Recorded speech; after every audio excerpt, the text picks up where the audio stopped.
We're live, and let me see if I can get this adjusted. Yeah, today we're just gonna talk about why real estate agents fail. Because in the real estate market, they say 95% of agents fail in the first year. So we're just gonna try to address why that is the case, and if there's anything we can do about it. I'll give a few tips. But the number one reason as to why agents fail is lack of consistent lead generation and prospecting. That's the number one reason. Lack of, and the key word there is consistency, right? Lack of consistent lead generation and prospecting. So, what's your lead source? Is it going to be Zillow? Are you running Facebook ads? Are you calling expired leads? Are you calling for sale by owners? Are you reaching out to divorce lawyers? Are you doing networking events? Are you tapping into your sphere of influence if you have a large group of people that know you? Excuse me, I'm a little under the weather, so I'll be sniffling a little bit. Just heads up. But if you got to have your source of leads, your main source of leads, I would say two, max three, and then you want to master it, right? You can check some previous lives or previous videos where we talked about mastering the trade. We're not going to get too much into that. The business plan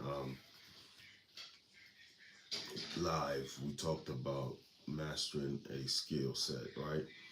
So with prospecting, I would say you may want to get two or three because when one is dry, another may be moving, right? And you don't want to put all your eggs in one basket. It's like investing, but this time around, you're investing in the growth of your business, so you want to diversify. However, with that being said, you want to master one of those, right? And then the key word, as I mentioned, is be consistent. So if you're prospecting, you need to do it almost every day or at least a few times a week.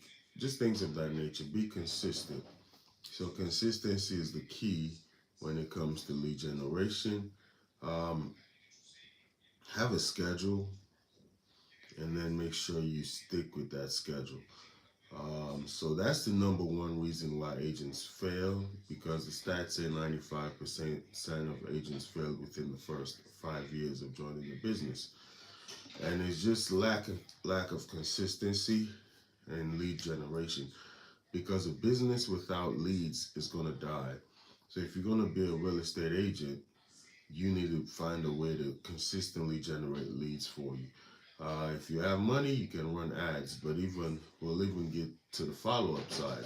Even when you run ads, there's still follow-up that's needed. So, are you doing postcards? Whatever way you're going to use to generate the leads, it has to be consistent. That's number one.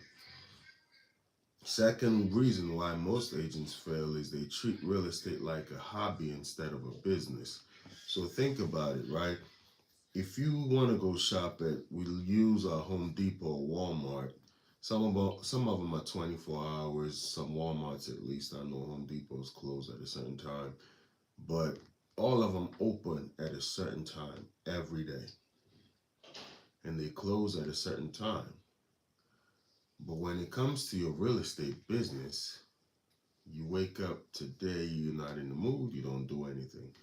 You wake up tomorrow, you're not feeling it, you don't do anything. So you're treating it as a hobby. Okay, I feel like doing it today, or I feel like playing basketball today, or I feel like golfing today, or I feel like, watching a movie today. And so that's how you treat your real estate business, as though it's a hobby rather than a business. If it were a business, you treat it as such. You open at a certain time. You're very predictable. A customer knows if you go to Home Depot at 6 a.m. in the morning, you'll see contractors right in front of the door at 5:59. They're already standing in front of the door because they know at 6 a.m. the doors are going to open and they're going to walk in.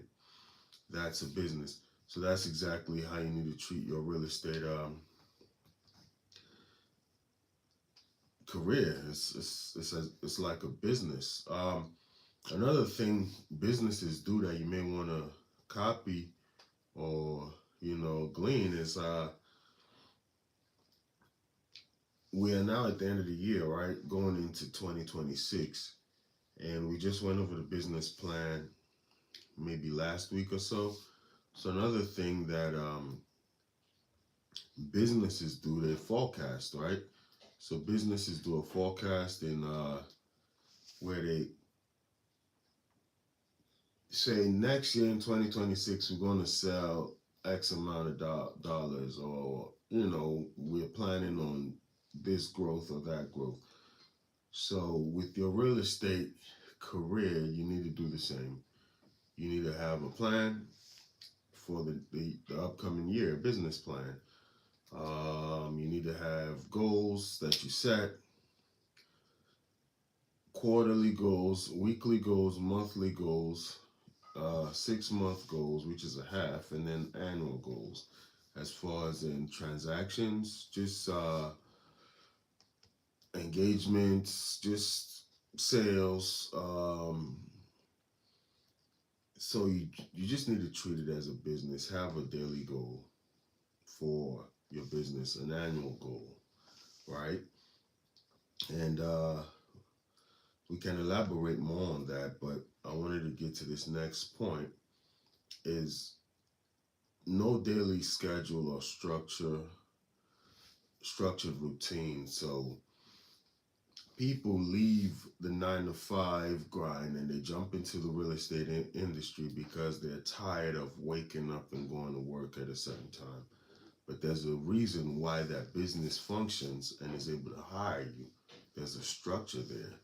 So yes, I know you may not want to answer to anybody except your customers, but if you're going to keep this real estate career, you are going to need daily schedules and structures.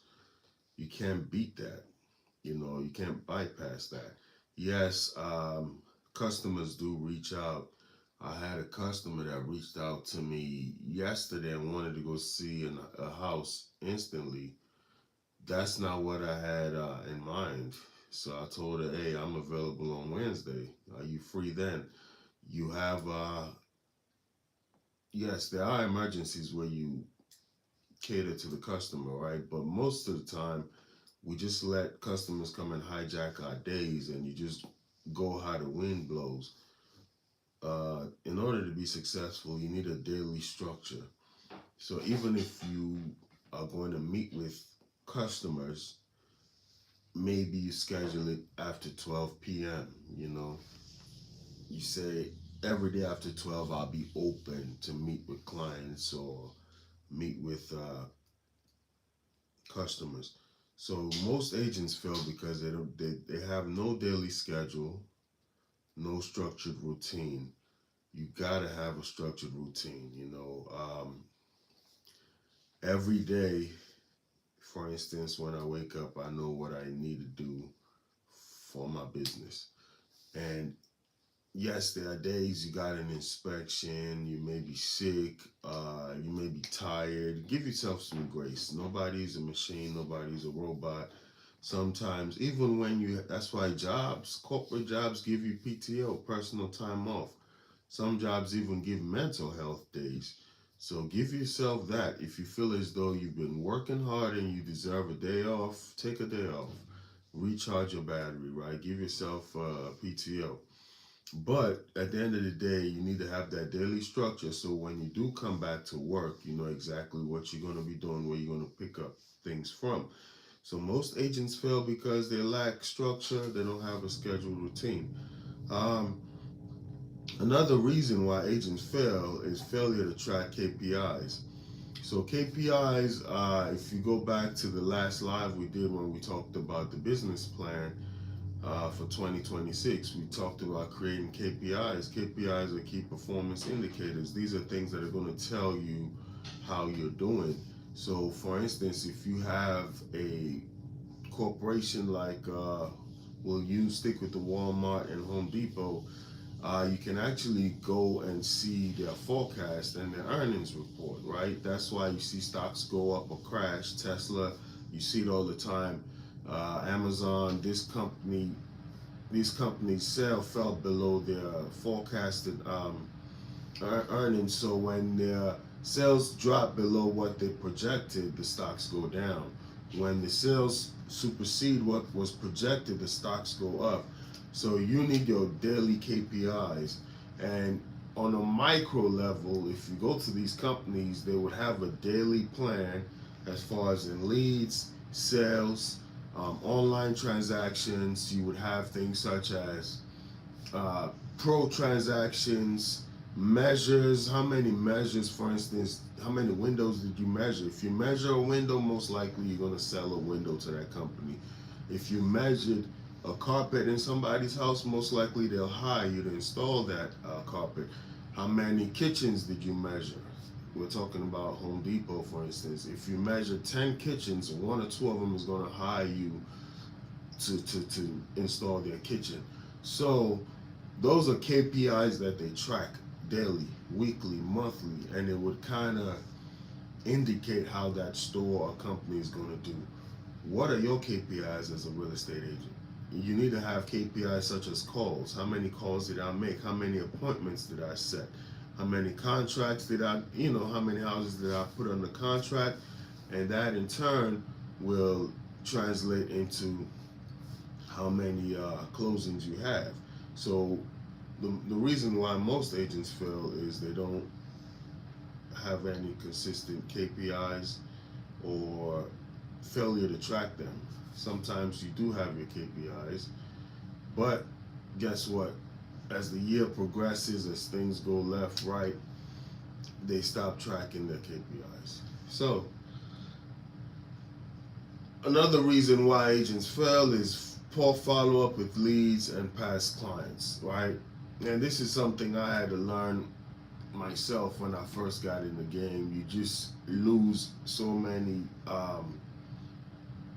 deals because you're engaging with somebody and then you let them fall through the pipeline, right? Just writing things down or trying to remember that I should follow up with this person or that person. One thing I had to do is to learn how to live by my calendar. As soon as I talk to a client and I know I got some kind of engagement there, I schedule a follow-up instantly on my calendar with a reminder. Maybe I should follow up tomorrow, or maybe I should follow up next week or next month. I set a reminder the day before, maybe a couple of hours before. So poor follow-up is something that costs a lot of agents. It's like a customer is handing you their money and you're throwing it back in their face. They want to do business with you and you're not engaging. So follow-up is key.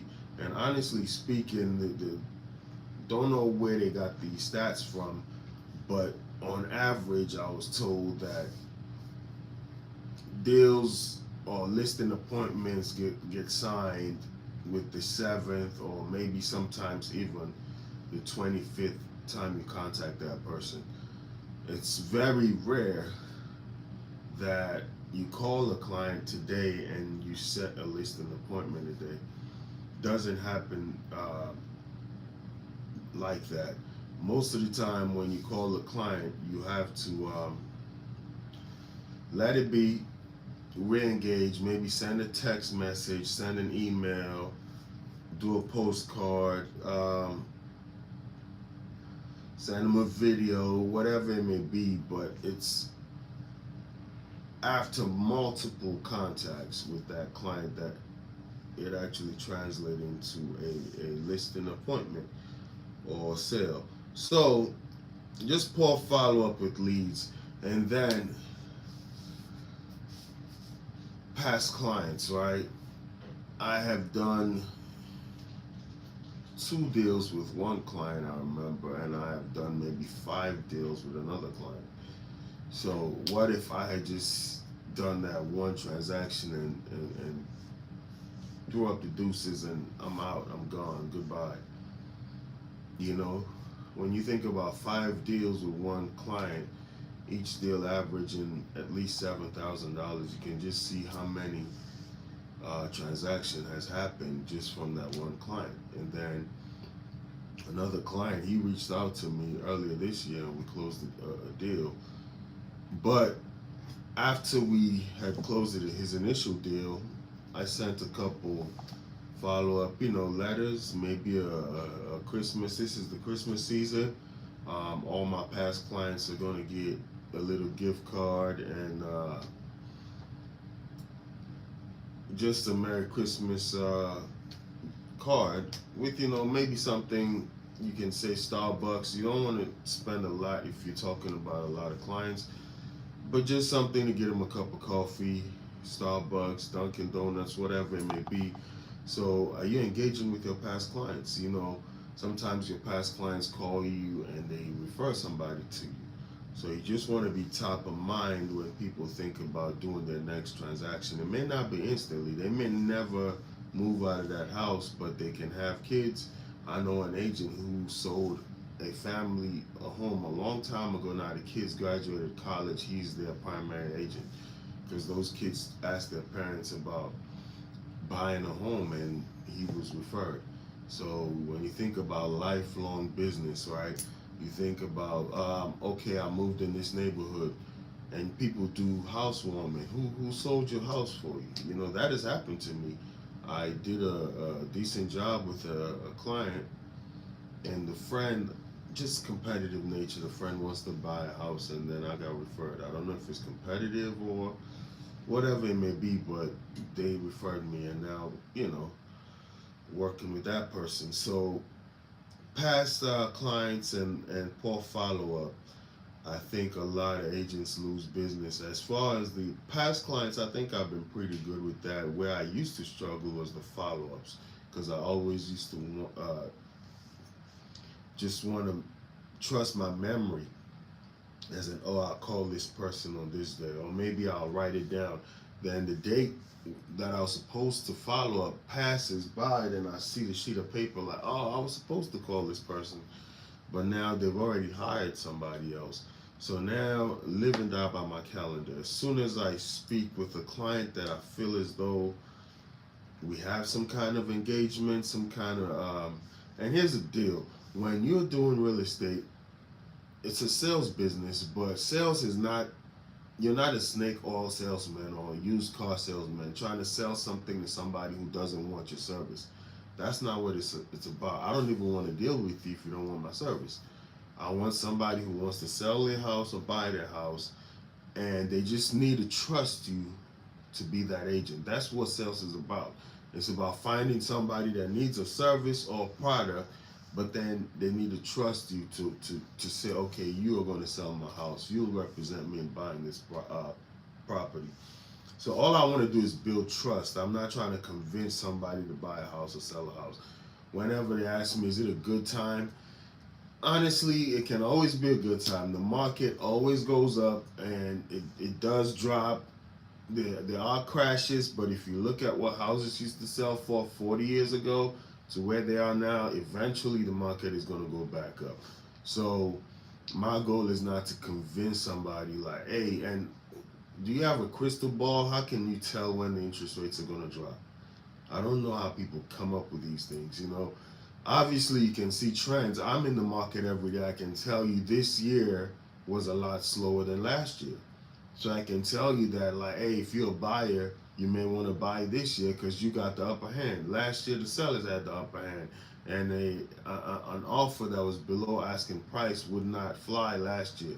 This year, you can go lower and get away with it. So just being in the market, I can kind of tell you where we are as far as a buyer or seller. But my job is not to convince people to buy or sell houses. Neither should it be yours.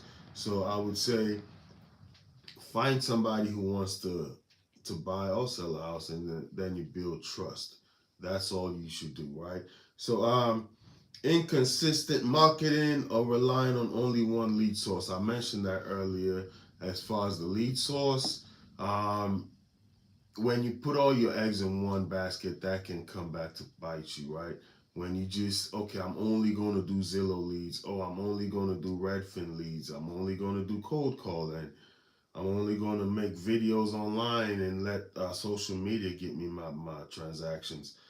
Whatever it may be, you want to diversify. That's all I'm saying. Be good at two or three. I wouldn't do more than three lead sources. If you have to do four, that's fine. But you don't want to be a jack of all trade, master of none. You don't want to always be chasing the shiny object. Somebody pops up with this new app and they claim it's going to sell. Get you a bunch of sellers and you jump on it. That doesn't work. You see another ad over here and you jump on it. Find something that works and be consistent, right? So inconsistent marketing, and even though you start marketing, like we take farming for instance, farming is like just picking a neighborhood and you want to become that face, that agent that everybody in that neighborhood knows. Um, I've been guilty of this, like sending hand mails to a neighborhood, but then not being consistent, right? So being consistent, when you become that face, or if you're doing videos about that neighborhood, so you farm in multiple ways. You can run a billboard, right? So people in that area driving by see you. When they look up online a real estate agent in this city, you want to be the first one to pop up, right? And they also get postcards from you. That is called farming. That takes a long time to actually materialize, but it does work. You have some agents, that's all they do. So whatever lead strategy you choose, you need to be consistent and don't rely on one lead source. Don't be spread too thin, but at the same time, don't put all your eggs in one basket, right? Next one, weak communication and negotiation skills. Um, there are different ways you can learn how to negotiate or how to communicate. I would say with me, if I get in front of the client, 9 times out of 10, we're going to close the deal, or at least they're going to work with me. Once again, like I said, you just need to have a feel for people. You don't want to talk too much. If you find yourself talking 80% of the time when you're with a client, you've kind of lost the deal. You want the client to be the one talking. That you want, sales is really just finding out what needs they need to fulfill. So open-ended questions. That's what you want to ask. Open-ended questions, and then when you find out their need, their why, you can then develop a strategy. Um, Negotiation, obviously, you need to know the market. You need to know when you need to accept a deal. You need to know when you can walk away. You need to know when you have to jump on this and close it, or else you'll lose out. So just being aware, and that comes with experience. All right. Um, Another agent reason why agents fail, a lot of agents fail, is fear of rejection, right? Fear of rejection, or an avoidance of having difficult conversations. So in the whole prospecting thing, it really is about being able to have difficult conversations. Um, it's I liken it to talking to women. Like when you were young, you go to the mall. How many women can you talk to? You and your friends put up a bet who's going to have the most phone numbers. In essence, that's what it boils down to. It sells. It's a numbers game. So being afraid of rejection is a reason why agents fail. Some agents may even buy leads, but okay, you got the lead, you got the phone number, you still got to pick up the phone and call them. You still got to send the email, right? So, and also sometimes you just got to have a tough conversation with a buyer or seller. For instance, with a seller, every seller for the most part thinks their home is worth $1 million. Just throwing that number out there. But most sellers think their home is worth more than it actually is. You need to be able to have that difficult conversation and sometimes even be willing to walk away. If you feel as though they are delusional, they're trying to overcharge for a house and it's not going to sell at that price, you got two options. You can walk away. They can give that listing to somebody else. When it doesn't sell, they'll get tired of dropping the price, and then they sometimes think of you and say, oh, that person was honest with me, and they actually walked away. Because the bottom line is you waste money when you take a listing if it doesn't sell. You got to market the listing. Sometimes some agents do staging. That is over $1,000 at times to stage a property. So you spend that much and it doesn't sell. You think about printing flyers. When you do an open house, you got to buy some snacks, some food. You are spending a lot of money, and if you don't sell the property, what good is that to you? So taking a listing means nothing if that listing is not going to sell. So being able to tell this seller, hey, I don't think this thing is worth this amount. And if they are adamant, the thing you can do is, okay, I'll take this listing, but within 14 days, if we don't get any showings or offers, are you willing to drop the price to my suggested price range, or at least a little down? So if they say yes, then at least you're going into the listing knowing it's overpriced and you are going to revisit this transaction within 2 weeks or a week of it being listed. So being able to have those difficult conversations, or the lack of that skill, I think is why a lot of agents may fail in the real estate business. Another reason why a lot of agents fail is no clear value proposition to differentiate from other agents. So a value proposition is just a quick, in the corporate world, they almost call it an elevator speech. When you are in the elevator with the CEO, just that quick thing you tell that CEO that will keep you in mind, so you don't want that awkward silence. So value proposition is just something quick, catchy, but something that differentiates you from other agents. I actually was on a call, was it last week? And I mentioned to this one client, hey, I would love to meet with you and share strategies I'm using to sell homes in the area. And she said, you're not doing anything special. All you agents are doing the same. So then that's the time for me to present my value proposition.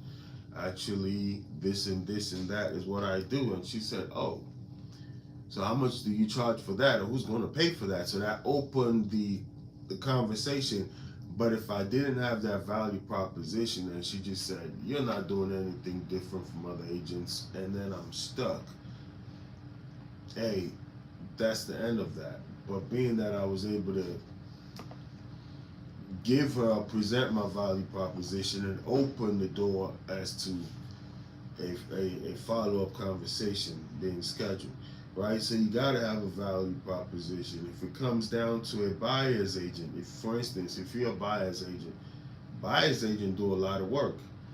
One, the client is going to trust you for an inspector. They're going to trust you to come with a lender. Most of the times they do have lenders, but maybe 80% of the buyers I work with end up dealing with one of my lenders, right? So you got and on top of it, I don't do one lender. I come with multiple lenders because my fiduciary duties are to my client, not to these lenders. At the end of the day, one of those lenders used to give me leads, but then they stopped. I don't know if the brokerage sends those leads to somebody else, but I don't get leads from these lenders, nor do I get leads from a title company. So I don't owe them anything. I know if I close this deal, I get a check from this client. So it's not even about the money, but your duties are to that client, not to the lender. So I shop multiple lenders. I say, hey, within a 10-day period, you can apply with all these lenders and see who gives you the best deal. because if you apply within 10 days, it doesn't hit your credit score multiple times. So you're trying to get the, so that's a value proposition you're giving your buyer. I can shop multiple lenders and try to get you the lowest possible loan or interest rate. Um, Same when it comes to inspection companies. Obviously, not all inspection equal, right? Some have the infrared scanners to see if there was previous moisture in the building. The radon testing. Some charge separately for all these things. For instance, further roof inspection in case there's a leak or mold. So just presenting different price points, different companies that you've done business with, and just walking them through the whole step. I've never lost earnest money of a buyer, but I've had a few buyers walk away from a deal. Recently just went through that. I had to send my buyer an extension because we weren't able to secure financing in a timely manner. So I had to call the seller like, hey, can we extend this financing addendum for another week? That's to protect my buyer because the original contract said we were supposed to have secure financing sometime last week. I didn't feel like that was going to happen, so I had to get that signature signed. So in case we don't secure financing, my buyer still gets to keep their earnest money deposit. So these are all value propositions that you can say, hey, I've never lost anybody's earnest money deposit. Or if you're going, even when you present an offer, you said all my, my offers close, or at least 90% of them close. On the listing appointment, same thing, right? So you need to have a value proposition, and most agents don't have a value proposition. Inadequate pricing and market knowledge. So this happens with for sale by owners. Most people think when they sell their house for sale by owners, because they are not listing with an agent, they're saving money, right? I remember I interviewed with this one gentleman. He told me, all right, it's a hot neighborhood, I'm going to get it sold myself, which he did. He was under contract in a week. He grew up in the neighborhood and knew it all. But when I looked at what his neighbors or other houses in the market were selling for, he left about $40,000 on the table, and he could have paid an agent or multiple agents, like one agent on the seller side, one on the buyer side, maybe 25 grand, and would have still had an extra 15,000 to walk away with. I don't know who just leaves $15,000 on the table. So inadequate pricing, I think sometimes you do all that work, but you undercut yourself. You don't trust in the job you do, and you're listing the house for 1%. That is a business model, but is that the right model, right? All commission is negotiable, but why are you? It's a strategy, the Walmart strategy. You just want to be the cheapest agent that sells a lot of houses. That's fine. But if you believe in the value proposition, as we mentioned, then maybe you charge accordingly, right? Because if you are going to really market the listing, right, and not just post a sign in front of somebody's house and walk away, and all your listings close, or most of them close, then you charge according to the job you're going to do, right? So not knowing the market, but if you read on Facebook or Instagram or LinkedIn, you see a lot of agents post real estate expert, and you go look at their previous sales, they haven't even sold one house yet. What makes you an expert? Because you took an exam? Honestly speaking, what you read in the exam, for clients that don't know, the exam is mostly legal and ethical stuff. What are the legal things to do and the ethical things to do? The exam doesn't really focus on the practical of being an agent. So Just because somebody passed the real estate exam doesn't make them an expert. They might be an expert in the legal things to do and the ethical things to do, but they may not be an expert in the market. So, um, a lot of people don't hone in on a particular market or market type. So, some can be a commercial expert, luxury market expert. So, personally speaking, if a house is priced at a certain range, I don't go for it, whether low or too high. Just because it's there to reach out to, I don't bother. Say, oh, it's a $15 million listing. Have I sold a $15 million home before? No, so I'm not an expert in that area. I'm not going to bother to reach out to that client. Or it is somewhere in an area I haven't sold a house before. I may not reach out there because I'm not an expert in that market. Like, for instance, if you go across the bridge, you need to know about properties by the water. Those properties sell a lot more in the summertime because they're by the beach, right? I don't do business in that area too much. I had one listing appointment there, but I'm not an expert in that area. So you need to be honest. Like, hey, I can get your job done. You know, I can do the research, but I haven't sold in this area. For instance, some areas in Baltimore County, they do ground rent to where you own the house, but the county owns the land. Are you aware of that? If you haven't done business in that area, you're not an expert in that area, right? So just lack of knowledge, and it's really disingenuous for most agents to come and post real estate expert, and you know very well you're not an expert in this area. So just be honest. Even if when I sold a house in Annapolis one time, I hadn't sold in that area before, but I was honest with the client, and he actually just saw that I was engaging and willing to work, and he gave me the deal, and I was able to get it sold in that area. So just be transparent. I have a possible listing appointment now with somebody in a county that I haven't sold a house in, and I let him know I haven't sold a house in this area. I actually sent him my resume with areas that I do business in. So yes, I am knowledgeable. I know how to sell houses, but he's in a county I haven't done business before. So if he decides not to go with me, hey, I understand why. But if he does decide to go with me, at least he's not being lied to that I'm some kind of local expert, right? I'm an expert in selling houses, but maybe not in that area. And all I need to do really is do some research and also be transparent.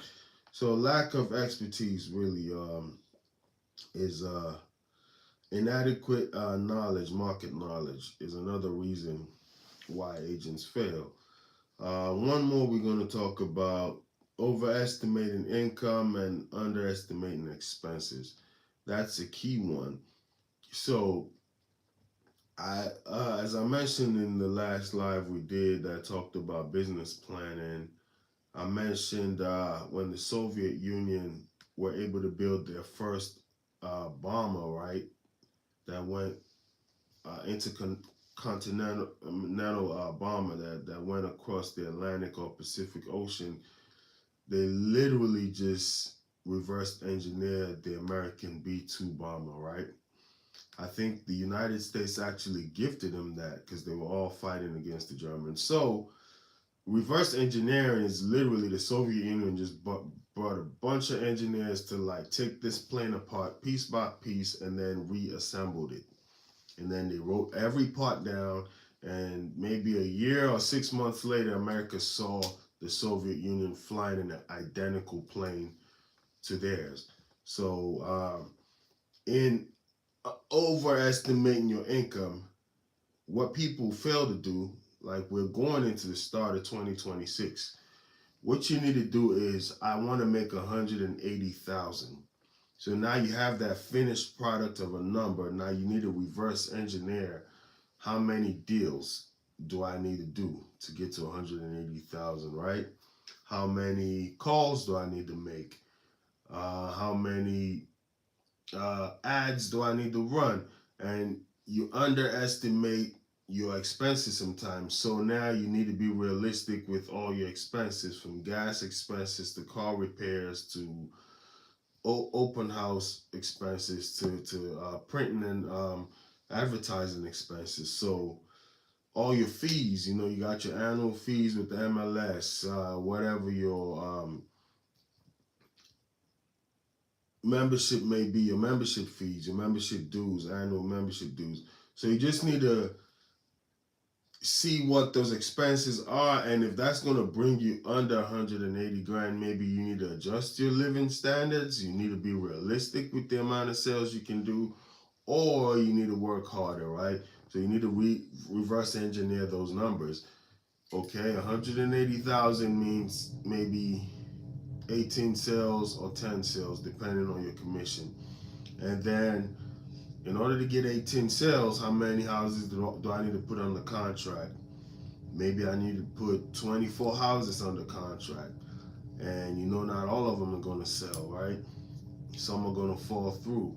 How many how many calls do I need to make to get 24 houses under contract? So you then work your way back, and then as the year progresses, you assemble that thing, right? So not estimating properly, some people go into it thinking, oh, I'm going to make $1 million. But you find out the average agent doesn't even sell 1 or 2 houses all year. Most companies have that one top agent or 2 top agents, then all the other agents in that brokerage hardly sell anything. And that's just the truth of the numbers. So when it averages out to most agents selling 10 homes a year, the truth of the matter is some sell 100 and some sell 0, right? So those that sell 0 end up leaving the business because you got your office dues, your MLS dues, you got all these fees you got to do. Then you got your regular bills you got to pay. But if you're not selling houses, it doesn't translate into income.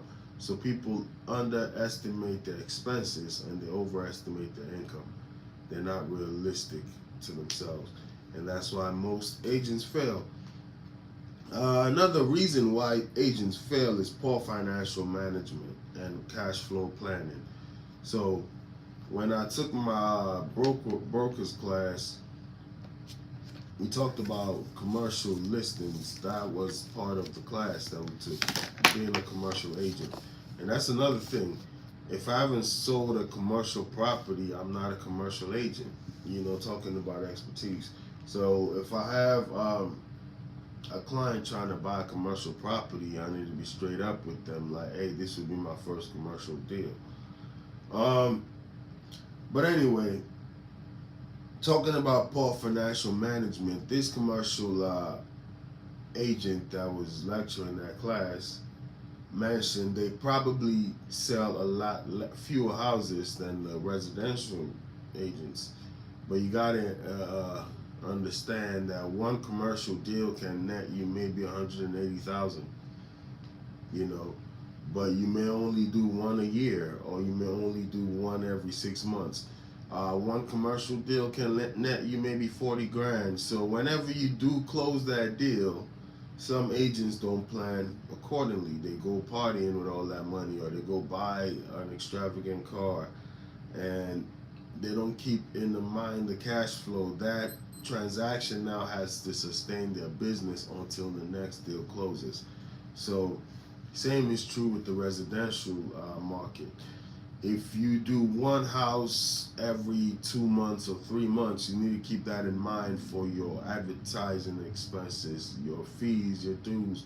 So just being able to plan properly financially is a challenge for most agents. As soon as they get a deal closed, I see it all the time, sometimes even in my own office. You see some agents close a deal and then they're on vacation somewhere. And you can set your time and start tracking it. They're going to be out of the business in no time. You see some agents close something and then they're posting some kind of big purchase that they made.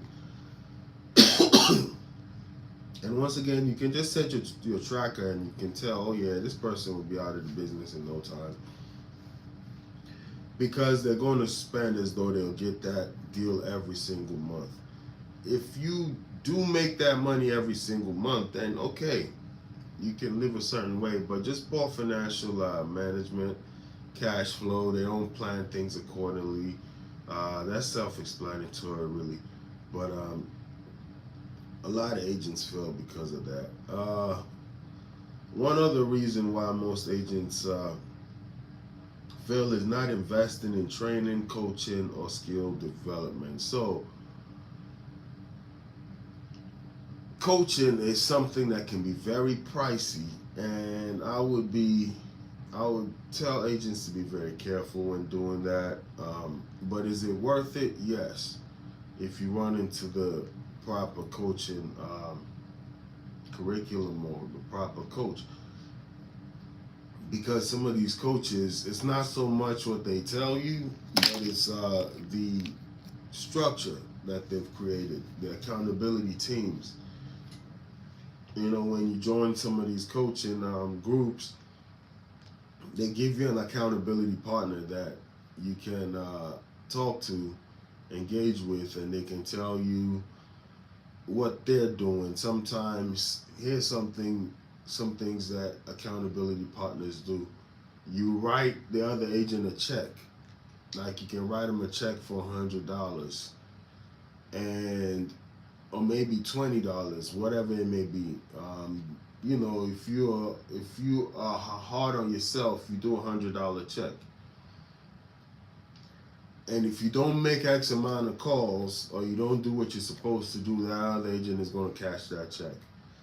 Those are things people do to hold each other accountable in these groups and coaching classes. So I would say when people don't invest in coaching, they just see it as though they know it all. That can come back to bite you, right? Or even if you don't have the money or the time to invest in these coaching classes, are you willing to self train? You know, when you think about President Abraham Lincoln, he was a lawyer, but he didn't go to college. Back then, he was able to train himself and teach himself, right? Because at that time, that was prior to the Industrial Revolution, where not all the schools had been standardized, right, or the degrees, but he was self-taught. So, are you able to develop and teach yourself, right? Not investing in training. Your brokerage is supposed to have training classes for you. Some agents just feel as though they don't need to attend those classes. Some of those classes would help you in your skills, but also help you avoid problems as far as the real estate commission, making sure you're doing things ethically, right? So not investing in training and coaching. It's almost like you're a pro in this thing, right? That's why clients come to you. Because mind you, they don't have to hire an agent. A client does not need to hire an agent. They can sell their own house, they can buy their own house. The reason why they come to you is some people are busy, some people are not knowledgeable. You're supposed to be the professional. So imagine a professional athlete that doesn't practice. You know, when you think about a football game that you watch on Sunday, that team has been in training camp for an entire off season, and then every single week they have a regiment and a schedule for training. But you're a professional in your industry and you're not training. You don't want to deal with a coach. No skill development, you know. So when you think about the high performers in the athletic world, they train, they practice. When you think and think about it, when it comes down to the medical industry, right? It's called a medical practice or malpractice. So some of y'all agents engage in malpractice all the time, and then lose your licenses because you don't train. You're too good to be. You're not coachable, right? Even a lawyer's office is called a practice, right? A law firm where they do their practice, whatever. So you are doing your business, but you don't subscribe to any coaches. or you don't let your broker tell you what to do. You don't take extra classes to develop your skill. You know, for the past year, maybe 3 or 4 4 months out of the year, when you think about time, I just spent taking classes for me, honestly. Um, the broker's class, I had to get my DC license, then I had to renew my Maryland. Not to mention just watching videos online. Excuse me. As I mentioned, I'm a little under the weather.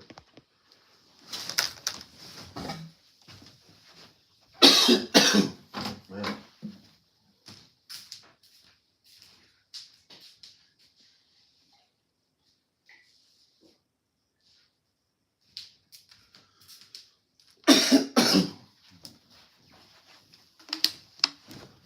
Ah, I had to go grab this water, right?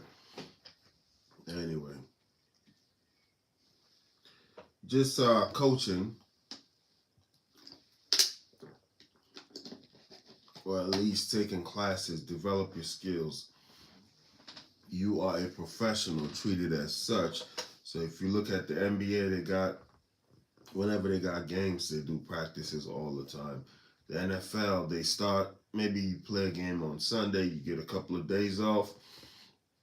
Tuesday or Wednesday, they're back in the stadium practicing. They may not be hitting or putting pads on, but they're running drills and repetition. You know, the more you repeat something when you deal with a client, you get better at it. So even some scripts that you talk, when you talk to a client, you got to practice these things, right? If we talked about one thing, some people being afraid to have tough conversations. So some things a coach will tell you is do your listing presentation in front of a camera, record yourself so you can hear your delivery and what you need to get better at, right? One more reason why people fail, they get overwhelmed, and that is something I think about myself as the business grows. You gotta try to leverage people, right, and systems to support. And one thing I've done is I leverage systems to help me scale, but I need to start leveraging people as far as in, oh, it might be time to hire an assistant. Oh, it may be time to hire a video editor. You know, definitely an accountant. You know, you can't be the accountant, the video editor, the personal assistant, the transaction coordinator. You know, you get overwhelmed, and then you find out you're working um, in your business. You're not working on your business. In order to grow, you need to work on your business. You need to generate leads. You need to advertise. You need to get yourself out there. But when you find yourself being the transaction coordinator, um, being the video editor, doing everything, you're working in your business every single day, but you're not working on growing your business, right? So trying to do everything alone instead of leveraging systems or support.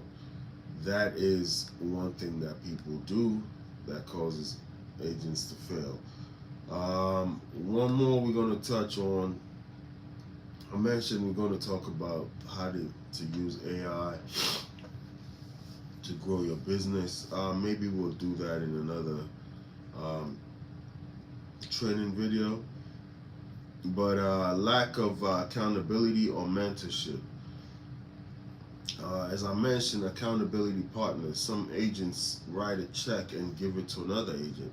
And at the end of the day or the week, if they didn't do what they were supposed to, that other agent cashes that check. So if you find yourself writing $100 checks every single week, guess what? And you don't want to lose that money, you hold yourself accountable.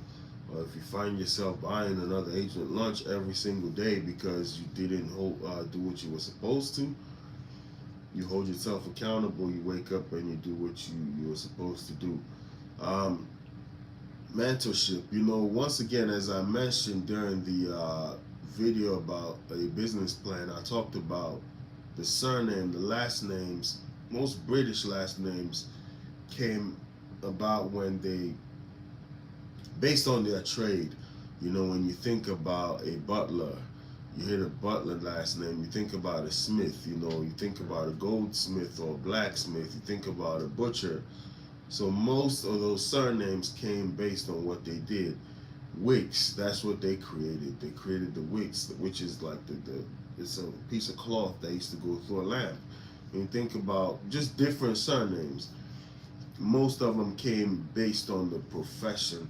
And back before the Industrial Revolution, when people didn't have schools, the way you get in a trade is you go be an apprentice. You work underneath a master in a craft, a trade, and then you learn that, right? That's why you heard the master of none, jack of all trade. That would be an apprentice that's jumping from one trade to the next.